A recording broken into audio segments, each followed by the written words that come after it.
जब आप किसी के साथ सख्ती से बात करते हैं, किसी को गाली देते हैं, ज़ुबान दराजी करते हैं, तानो तशनी करते हैं,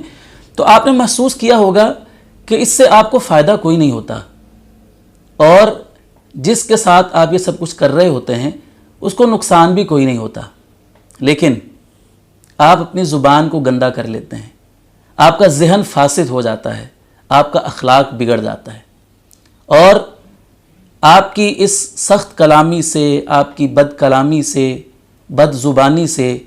सुनने वाले को रंज ज़रूर पहुंचता है। उसके दिल में आपके बारे में नफ़रत ज़रूर पैदा हो जाती है